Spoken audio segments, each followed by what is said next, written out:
is also solving its existence, solves the disadvantages of free enterprise economy. Therefore, at the end of the day, we realize that under a mixed economy, which are the most economies in the world. I'm saying they are the most economies in the world because there is in this world that we are in today, it is hard and very hard to find one economic system operating in a particular country.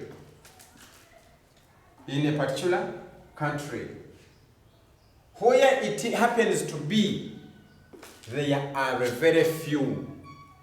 And I think that is basically in the communist states like Russia.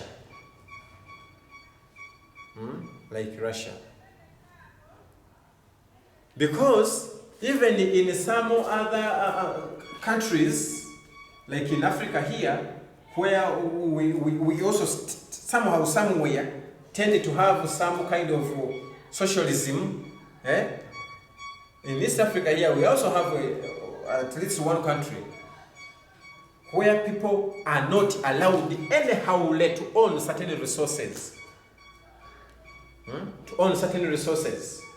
Yes, in East Africa here, we have one country, one of the smallest countries here. Because they find you having a huge amount of money, they ask you, tooth and nail, where have you got this car? How you can't own this land? Where are the authorities which has granted you to own such kind of resources? No, you're not allowed. Come here. So you are cautioned. So they have not mentioned the actual country, but it is here in East Africa. But all in all, what I'm saying is that countries which have specifically one are no longer common in today's world, economic world. So here for this matter, we shall only have advantages of having a mixed economy. Only advantages, only good things of having a mixed economy, but no disadvantages, because the disadvantages are solved here by the two forces of command economy and free enterprise economy. So therefore here, by looking at our advantages, first and foremost, we have a high level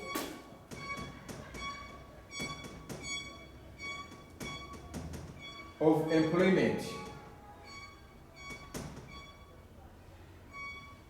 High level of employment.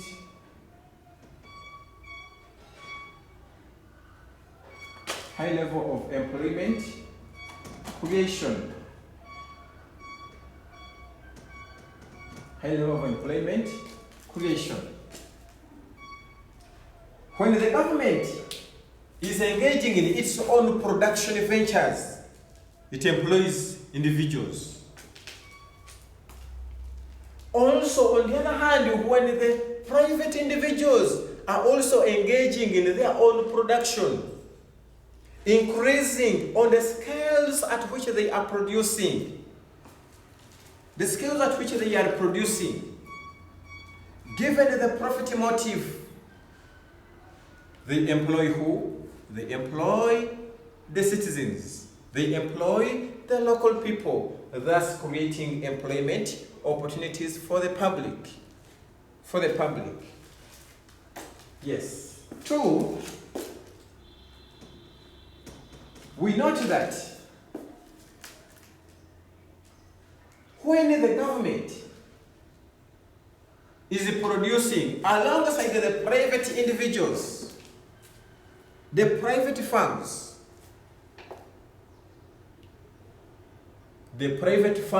struggle as much as they can to compete with the government facilities to produce quite better quality products and services. And therefore, that means that from that kind of competition that exists between the two, there is improved or high quality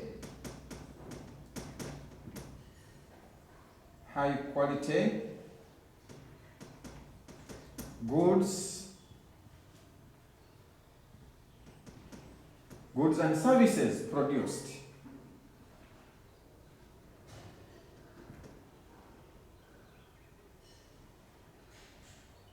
Goods and services produced. On the other hand, we also have to note very well that since the government aims at producing for use, which production is always not catered for by the private entrepreneurs. It means that there is also high production. There is also high production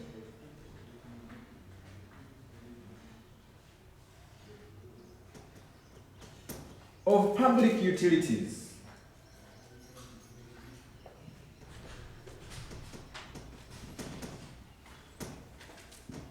High production of public utilities. This is as a result of the government being in place alongside the private entrepreneurs. But again, on the other hand, as we are looking at the advantages of a mixed economy, we also note that since there is the existence of government alongside the local producers, the local individual producers, we also note that a variety of output is produced. And what does this one mean? What does it mean? It means that consumer choice. Thus, consumer choice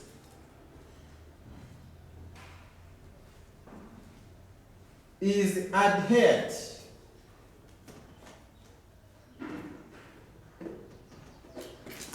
that consumer choice is minded about, because the individuals will be producing and the government will also be producing, so there will be a variety from which the public, we the individual consumers, will have to choose. We shall not be limited as the case is with the command economy alone.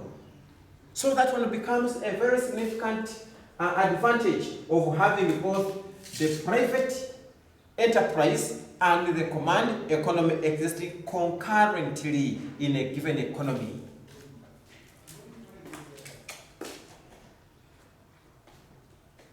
On the other hand, we also have to note that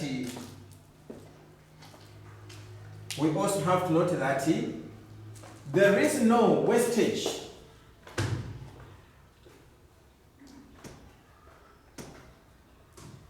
of resources due to high level of government interference. Resources due to high level of government intervention. The government is all the time monitoring the private producers, however much it is dealing in its own productions, but the eyes of the government are also keen on the private producers. Therefore, that one meaning that wastage of resources will not be always in such an economy. Only what is demanded will have to be produced, given the presence of the laissez-faire economy. Yes.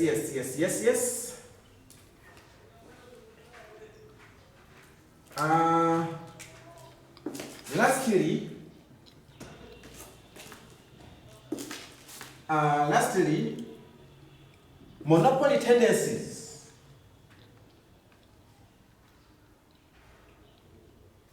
Monopoly powers.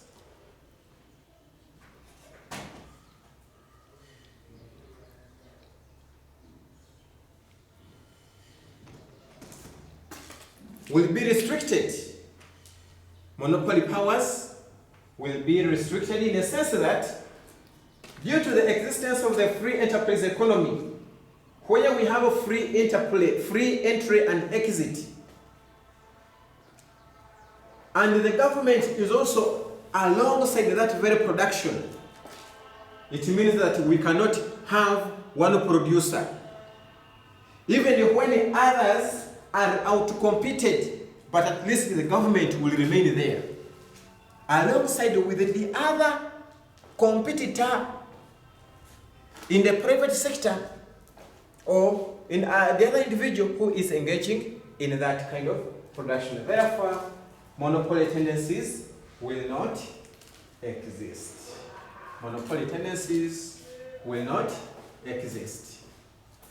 Therefore, having looked at these few advantages, please, this marks the end of our economic systems, their futures, their definitions, their futures, their advantages, and their disadvantages.